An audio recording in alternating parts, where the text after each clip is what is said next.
Muibi, Iya. pernah gak sih kalian ngerasain suasana kantor yang tiba-tiba berubah jadi agak aneh gitu? Misalnya pas lagi sendirian lembur, atau ruangan udah sepi, terus lo tuh ngerasa kayak ada yang ngawasin lo entah dari mana.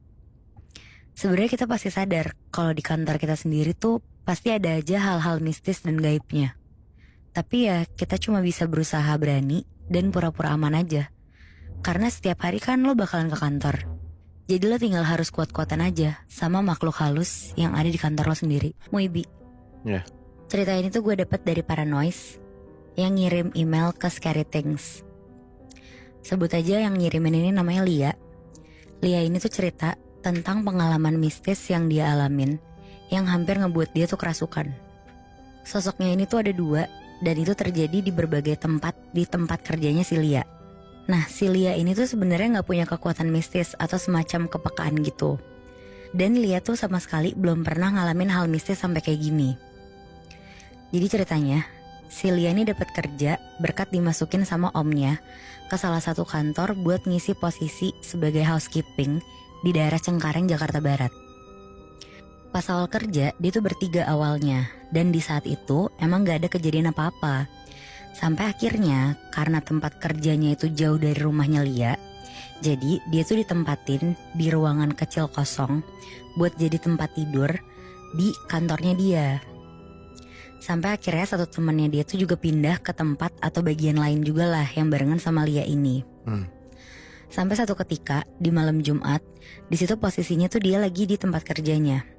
Karena besok dia baru mau pulang, jadi dia nginep lah di situ sampai besokannya. Karena Sabtu Minggu dia libur. Ya. Nah, pas dia lagi pergi ke pantry buat nyuci gelas, dan setelah dia bersihin ruangan itu, Lia tuh ngerasa kayak ada yang ngeliatin. Awalnya Lia ini tuh gak notice sama sekali, karena rasanya tuh kayak gak mungkin ada orang di ruangan itu.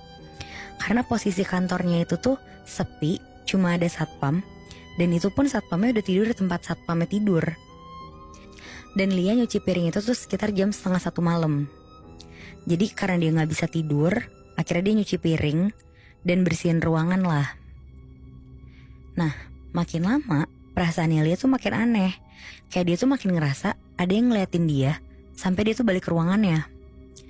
Dan tiba-tiba pas dia mau masuk nih ke ruangannya, dari ekor matanya si Lia, dia tuh ngeliat kayak ada sosok kakek-kakek pendek. Matanya tuh gede, kepalanya botak, lagi ngeliatin dia sambil ketawa-tawa gitu.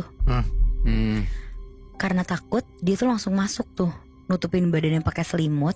Bahkan si Lia ini yang tadinya nggak ngantuk, jadi bener-bener ngantuk banget. Terus dia sambil baca-baca doa lah di situ. Ya. Nah, besokannya kayak sekitar jam 5 pagi, dia masuk lagi nih ke pantry yang semalam. Dia nyuci gelas yang belum sempat kecuci semalam. Dan gak tahu gimana ceritanya, tiba-tiba sosok kakek itu tuh muncul lagi. Tapi kali ini sosok itu tuh bener-bener kayak ngintipin Lia dari meja karyawan paling ujung. Dia tuh bener-bener kayak ngintip-ngintip gitu. Dan di situ si Lia tuh pura-pura gak ngeh. Langsung lah di situ Lia keluar. Dan semenjak kejadian itu, kakek-kakek itu tuh hilang, gak muncul-muncul lagi. Tapi tiba-tiba Lia tuh malah diganggu sosok kedua yang sering berubah wujud. Dan berubah wujudnya itu tuh jadi si Lia-nya sendiri. Wow. Jadi ada nih cerita, malam-malam karyawan sampai satpam tuh dibikin merinding sama si sosok yang nyerupain Lia ini.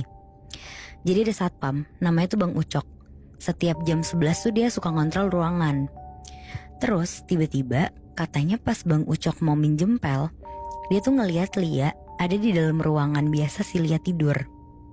Cuma anehnya pas Bang Ucok manggil, Lia tuh cuma ngeliatin Bang Ucok sambil senyum-senyum gitu mainin rambut. Udah gitu ruangannya tuh gelap banget. Singkat cerita, besokannya si Lia dateng lah, dia masuk gerbang kantor. Nah si Bang Ucok tuh kaget ngeliat Lia. Ditanyalah, semalam bukannya kamu nginap? Nah Lia yang ngedenger itu kaget dong, soalnya kan kemarin tuh tanggal merah, jadi otomatis libur tuh, gak mungkin Lia nginep di situ. Bang Ucok langsung merinding lah ngedenger si Lia ngomong kayak gitu. Berarti ya otomatis yang dia lihat semalam itu tuh siapa kan?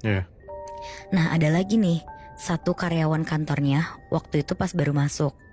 Katanya sekitar jam 2 malam, namanya tuh Bang Yusuf. Dia tuh ngeliat Lia masuk ke dalam kamar mandi gak pakai kerudung, tapi pakai kebaya warna merah, terus rambut panjang. Cuma katanya dia tuh ngeliat Lia, terus dia lihat lagi, si Lia tuh kayak lagi bersenandung lagu tembang Sunda gitu. Terus Lia masuk ke dalam kamar mandi. Dan yang bikin merinding, pas Bang Yusuf duduk di bangku deket toilet, Lia datang tuh mau ke toilet juga.